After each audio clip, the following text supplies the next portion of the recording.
Designer channel आणि मी आहे सायली। तर तुम्हा सर्वांचं आपल्या आजच्या छानशा व्हिडिओमध्ये मी मनापासून स्वागत करते। तर बघा, आज मी तुमच्यासोबत खूप सुंदर अशी डिझाईन शेअर करणार आहे। ॲक्च्युली बऱ्याच कस्टमरला कधी कधी गळा हा खूप कमी हवा असतो, साडी खूप छान असते, तसंच ह्या केसमध्ये आहे साडी खूप सुंदर अशी पैठणी आहे आणि यावर आपण ग्लास शेपची डिझाईन बनवणार आहोत। तर बऱ्याचदा आपल्याला ग्लास शेपमध्ये किती डीप घ्यावा किती कमी घ्यावा हे समजत नाही, त्याचा शेप कसा ड्रॉ करावा, कसं कटिंग स्टिचिंग करावा हेही कळत नाही। आणि आजचा हा जो काही ग्लास शेपची ब्लाउज डिझाईन आहे तर हा आपण कॅनव्हास पेपर यूज करून बनवणार आहोत। तर बऱ्याचदा काय होतं की कॅनव्हास पेपर कसा कट करावा, कसा लावावा, मार्जिन लूजिंग कुठे कसं ॲड करावं हे समजतच नाही। तर हे सगळं मी तुम्हाला अतिशय सावकाश स्टेप बाय स्टेप आणि खूप काही महत्त्वाच्या टिप्स अँड ट्रिक्स आहेत सांगणार आहे, जेणेकरून तुम्हाला आपला आजचा व्हिडिओ बघून पैठणी साडीवर किंवा तुमच्या कुठल्याही साडीवर ग्लास शेपची डिझाईन कशी बनवावी तर हे सहजच लक्षात येईल। ठीक आहे, चला तर मग आता वेळ न घालवता आपण आपल्या आजच्या छानशा व्हिडिओला सुरुवात करूयात। आणि हा व्हिडिओ तुम्ही स्किप न करता पूर्ण नक्की बघा, जेणेकरून हा व्हिडिओ बघून तुम्हाला ग्लास शेपची ब्लाउज डिझाईन ते पण एकदम परफेक्ट अशी फिनिशिंग सहित सहजच शिवता येईल। ठीक आहे, तर हे बघा, इथे तुम्ही बघू शकतात की हा ब्लाउज पीस आहे। ॲक्च्युली मी तो साडीतून कट करून सेपरेटसुद्धा इथे करून घेतलेला आहे। एवढंच नाही तर हा जो काही ब्लाउज पीस आहे तर हा पैठणी साडीवरचा म्हणजेच काठपदर साडीवरचा आहे आणि याचा जो काही बॅक पार्ट आहे तर तो आपण इथे ऑलरेडी कटिंग करून घेतलेला आहे। तर याचा आपण साडी म्हणजेच ब्लाऊजचा बॅक पार्ट आणि अस्तरचा बॅक पार्ट असं दोन्हीची इथे कटिंग केलेली आहे। तर सगळ्यात आधी मी तुम्हाला त्याचं मेजरमेंट वगैरे सांगते आणि त्यानंतर मग आपण डिझाईनच्या मार्किंग आणि कटिंग स्टिचिंगला सुरुवात करूयात। तर बघा, मग हा जो काही ब्लाऊज आहे तर त्या ब्लाऊजची जी काही उंची आहे ना तर त्यामध्ये आपण इथे 1 इंच मार्जिन ॲड केलेलं आहे। तर तुम्हीसुद्धा तुमच्या ब्लाऊजची जी काही उंची असेल त्यामध्ये 1 इंच एक्स्ट्रा मार्जिन ॲड करायचं। तर बघा, इथे ब्लाऊजची उंची आहे 13, 1 इंच मार्जिन असं टोटल आपण इथे 14 इंचाला मार्किंग करून घेतलेली आहे। तर बंद बाजूच्या साईडने आपण नेहमी ब्लाऊजची उंचीची मार्किंग करतो, तर इथेसुद्धा मी सेम त्याच पद्धतीने मार्किंग करून घेतलेली आहे। आणि त्यानंतर आपण इथे घेतलेला आहे 2.5 इंचाची गळा रुंदी आणि 5.5 शोल्डर। तर बघा, इथे लगेचच आता मी 2.5 इंच गळारुंदीची मार्किंगसुद्धा करते। तुम्ही डायरेक्ट डिझाईन करताना केली तरीसुद्धा चालेल किंवा आत्ताच करून ठेवली तरीसुद्धा चालेल। तर बघा, मग इथे मी लगेचच 2.5 इंच गळारुंदीची मार्किंग करून घेतली। तर बघा, याचा जो काही मुंडा आहे तर तो इथे घेतलेला आहे 5.5 इंच। 1.5ला मार्किंग करून बॅक साईडच्या मुंड्याचा शेपसुद्धा आपण इथे ड्रॉ केलेला आहे आणि इथून टाकलेला आहे छातीचा 4था भाग अधिक 1.5 इंच मार्जिन किंवा तुम्हाला 2 इंच मार्जिन घ्यायचं असेल तरीसुद्धा तुम्ही घेऊ शकता। तर बघा, 8 चौक 32 आणि 2 इंच मार्जिन असं टोटल 10ला मार्किंग करून हा बॅक पार्ट आपण इथे कटिंग करून घेतलेला आहे। तर बघा, आता मी ब्लाऊजचा बॅक पार्ट साईडला ठेवते आणि गळ्याची जी काही मार्किंग आहे तर ती सगळ्यात आधी आता आपल्याला अस्तरच्या बॅक पार्टवर करून घ्यायची आहे। तर तुमचा जेवढा काही गळा असेल त्यामध्ये अर्धा इंच एक्स्ट्राचं मार्जिन ॲड करून इथे मार्किंग करून घ्यायची आहे। तर बघा, मग मी इथे 8ला मार्किंग केली, 7.5चा गळा आहे, पुन्हा 2.5 इंच गळारुंदीची खालच्या साईडला सुद्धा मार्किंग करून घेतलेली आहे। आणि बघा, आता आपल्याला सगळ्यात आधी हा बॉक्स जो आहे ना तर तो ड्रॉ करून घ्यायचा आहे। तर ही आपली बेसिक स्टेप आहे। तुमचा गळा कुठलाही असो, चौकोनी, गोल असो, मटका असो, पानगळा असो, सगळ्यात पहिले आपल्याला हा बॉक्स ड्रॉ करावा लागतो। त्यानंतर इथून मी 1.5ला मार्किंग केलेली आहे आणि ह्या पद्धतीने लाईन ड्रॉ केलेली आहे। बघा, तर हा झालेला आहे ग्लास शेप। तर बघा, मी दुसऱ्या चॉकने थोडंसं डार्क करून दाखवते म्हणजे तुमच्या लक्षात येईल की आपल्याला कुठून कटिंग करायची आहे। हे बघा, तर हा आपला ग्लास शेप आहे। तुम्हाला अजून डीप हवा असेल तर तुम्ही घेऊ शकतात। आता कस्टमरचा हा ब्लाऊज आहे आणि याचा गळा खूपच कमी आहे। जर का तुमचा 8, 9, 10 असेल तरीसुद्धा तुम्ही सेम ह्याच पद्धतीने मार्किंग करायची आहे। ठीक आहे, तर बघा, इथे कॅनव्हास पेपर घेतलेला आहे। हा पेपर कॅनव्हास आहे, डबल फोल्ड केला, या पद्धतीने बंद बाजू ठेवलेली आहे आणि बघा, मी इथे पिन लावली।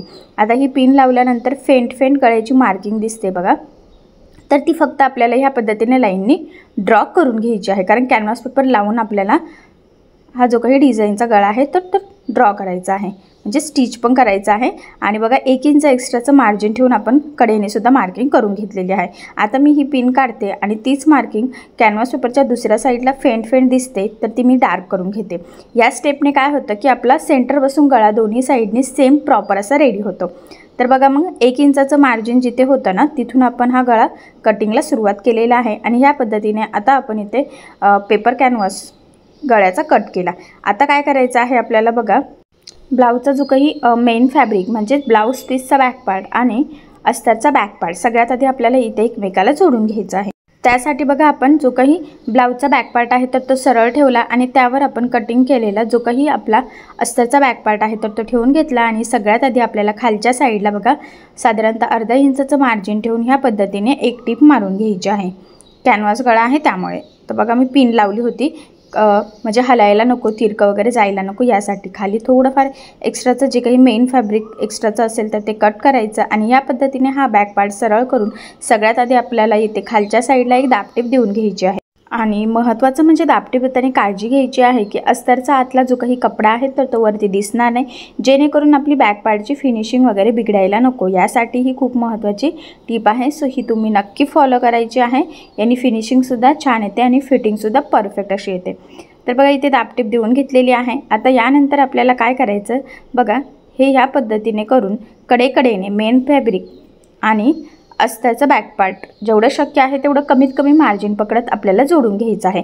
हे जोडताना कुठेही गोळा होणार नाही याची सुद्धा काळजी घ्यायची आहे, कारण यावरच आता आपलं गळ्याचं फिटिंग फिनिशिंग सगळं डिपेंड आहे। तर बघा मग मी व्यवस्थित काळजीपूर्वक कडेकडेने इथे टीप मारून जोडून घेत आहे। तर बघा आता हे जोडून झाल्यानंतर आपल्याला काय करायचं आहे, जे काही एक्स्ट्राचं मेन फॅब्रिक आहे म्हणजे ब्लाऊज पीसचा एक्स्ट्राचा कपडा तर तो इथे कटिंग करायचा आहे आणि परफेक्ट मापाचा बॅक पार्ट रेडी करायचा आहे। कारण तुम्हाला सगळ्यांना माहीत आहे अस्तरवर आपण परफेक्ट कटिंग करतो, पण ब्लाऊज पीसचा जो काही एक्स्ट्राचा कपडा असतो तो आपण थोडा एक्स्ट्रा कट करत असतो, कारण की आपल्याला स्टिचिंग करताना सोपं जावं यासाठी। म्हणूनच या पद्धतीने जॉईन करून एक्स्ट्राचा कट करून परफेक्ट मापाचा बॅक पार्ट इथे रेडी करायचा असतो आणि फायनली तो आपला रेडी झाला। तर बघा मी इथे सेंटरला कट मारलेला आहे आणि चॉकने मार्किंगसुद्धा केलेली आहे, जेणेकरून आपला गळा स्टिच करताना तिरका व्हायला नको। आता आपल्याला कॅनव्हास पेपरला अस्तर हवा आहे तर ते आपण जॉईन करून घेऊयात। तर एक सिंपल अशी पाव इंचाचं मार्जिन ठेवून टीप मारली, त्यानंतर सरळ करून वरच्या साईडने दाबटीप द्यायची आहे, म्हणजे कुठे जॉईंट आहे हे लक्षात येत नाही आणि स्टिचिंग करताना फिनिशिंगसुद्धा छान येते। त्यानंतर त्यावर ठेवायचं आहे या पद्धतीने कॅनव्हास पेपर आणि सिंपल अशी आपल्याला एक टीप मारून घ्यायची आहे, जेणेकरून आपला कॅनव्हास पेपर आणि अस्तर एकमेकाला जॉईंट होईल। तर व्यवस्थित पकडायचं आहे, गोळा होऊ देऊ नका, तिरकं वगैरे सुद्धा होऊन देऊ नका। तर बघा आता ही टीप मारून झाल्यानंतर एक्स्ट्राचं मी कट करते, थोडंसं पाव इंच एवढं आपल्याला फक्त अस्तर इथे ठेवायचं आहे फोल्डिंग पुरता। तर बघा ह्या पद्धतीने फोल्ड करून आपल्याला द्यायची आहे टीप। तर या स्टेपने काय होतं की आपला कॅनव्हास पेपर अस्तरमध्ये व्यवस्थित पॅक होऊन जातो।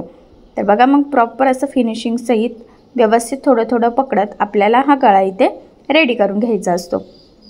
आता ही टीप मारून झाल्यानंतर वरचं एक्स्ट्राचं मी इथे कट करते आणि याचासुद्धा जो काही सेंटर पॉईंट आहे ना तर तिथेसुद्धा तुम्ही कट मारू शकतात किंवा मार्किंगसुद्धा करू शकतात। तर मी इथे छोटासा कट दिलेला आहे। आता आपल्याला बॅक पार्ट सरळ ठेवायचा, त्याचा सेंटर आणि आपल्या ह्या गळ्याचा सेंटर मॅच करत सगळ्यात आधी आपल्याला मध्यभागी एक टीप टाकून घ्यायची आहे।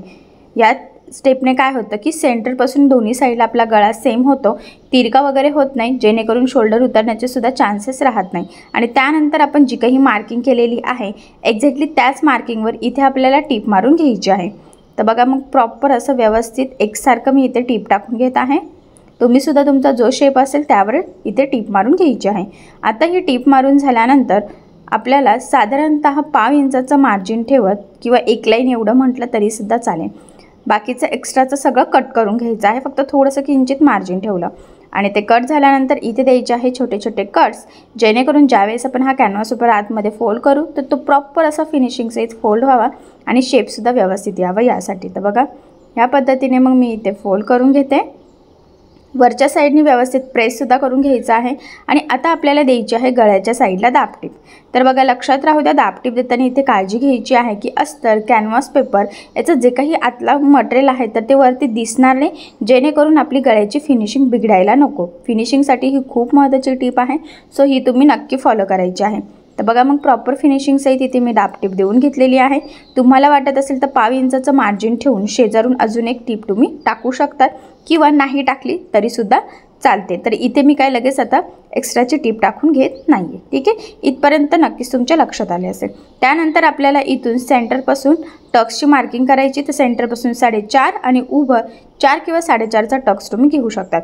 आता हा जो काही गळा आहे हा खूप छोटा आहे, त्यामुळे 4.5-5चा टक्ससुद्धा तुम्ही इथे टाकू शकता। गळा खूप मोठा असेल तर अशा वेळेस आपण टक्सची जी काही उंची आहे तर ती कमी घेतो। दोन्ही साईडनी मार्किंग केल्यानंतर या पद्धतीने तिरका टक्स आपल्याला टाकून घ्यायचा। टक्सला नेहमी डबल टिपसुद्धा द्यायची. स्टार्टिंगला एंडिंगला व्यवस्थित लॉक करायचं, जेणेकरून तिथून टक्स ओपन होणार नाही, ब्लाऊजची फिनिशिंग बिघडणार नाही. महत्त्वाचं म्हणजे ब्लाऊजसुद्धा लवकर खराब होणार नाही. सेम त्याच पद्धतीने दुसऱ्या साईडला सुद्धा मी इथे टक्स टाकून घेतला आणि फायनली दोन्ही टक्स प्रॉपर परफेक्ट फिनिशिंग सहित रेडी झालेले आहे. बघा इथे बघू शकतात. आणि गळा आपण इथे ग्लास शेपचा घेतलेला आहे. बघा मी तुम्हाला मग अशीच म्हटलं होतं ह्या पद्धतीने. ठीक आहे. तर बघा मग फायनली आपला ग्लास शेपचा हा गळा रेडी झालेला आहे. इथे साईडला तुम्ही डिझाईन पायपिंग काहीही करू शकतात. त्रिकोण लावू शकतात, सिंपल लेस लावू शकतात, काहीही तुमच्या किंवा कस्टमरच्या चॉईसवर ते डिपेंड आहे. पण इथे कस्टमरला सिंपल असा ग्लास शेपचा गळा हवा होता. तिथे कुठल्याही प्रकारची डिझाईन नको होती. सो त्यामुळे मग मी एकदम सिंपल पद्धतीचा इथे गळा तयार केलेला आहे. तर बऱ्याच जणांना प्रश्न असतो की ग्लास शेप म्हणजे नक्की कसा असतो, तो कसा कटिंग स्टिचिंग करावी, कॅनव्हास पेपर लावून कसं कटिंग स्टिचिंग करावं. तर खास यासाठी मी तुमच्यासोबत हा आजचा व्हिडिओ शेअर केलेला आहे, जेणेकरून हा व्हिडिओ बघून तुम्हाला सिंपल असा ग्लास शेपची जी काही डिझाईन आहे किंवा जो काही आकार आहे तर तो कशा पद्धतीने ड्रॉ करावा, कटिंग स्टिचिंग करावी, तर हे आय होप सो तुमच्या नक्कीच लक्षात आले असेल. असंही मी तुम्हाला खूप सोप्या पद्धतीने सांगण्याचा प्रयत्न केलेला आहे, जेणेकरून बायचान्स जरी तुम्ही कोणी नवीन शिकत असाल तरीसुद्धा तुम्हाला आपला हा व्हिडिओ बघून असा सिंपल छानसा प्रॉपर फिनिशिंग सहित जो काही ग्लास शेप आहे तर तो नक्कीच स्टिच करता येईल. सो नक्की ट्राय करून बघा आणि जर काही प्रॉब्लेम येत असेल तर मला कमेंट करून नक्कीच कळवा. ठीक आहे. तर बघा मग फायनली आपला ब्लाऊजसुद्धा इथे कंप्लीट झालेला आहे. बघू शकता फिनिशिंग वगैरे एकदम प्रॉपर आलेली आहे. ठीक आहे. चला मग आता आपण आपला आजचा व्हिडिओ इथेच थांबूयात आणि तुम्हाला आपला आजचा व्हिडिओ कसा वाटला हे मला कमेंट करून नक्की कळवा. त्याचबरोबर आपला व्हिडिओ आवडला असेल तर व्हिडिओला लाईक करायला विसरू नका. आणि असेच नवनवीन छानसे व्हिडिओज बघण्यासाठी आपल्या सायली फॅशन डिझायनर या चॅनलला लाईक करा, शेअर करा आणि सबस्क्राईब करायला विसरू नका. आणि ज्यावेळेस तुम्ही सबस्क्राईब कराल त्यावेळेस त्यासमोरील बेल आयकॉन ही नक्की प्रेस करा. त्यामुळे काय होईल, जेव्हा मी नवीन व्हिडिओज टाकेल त्याचं नोटिफिकेशन तुम्हाला तुमच्या मोबाईलवर येईल. ओके. थँक्यू.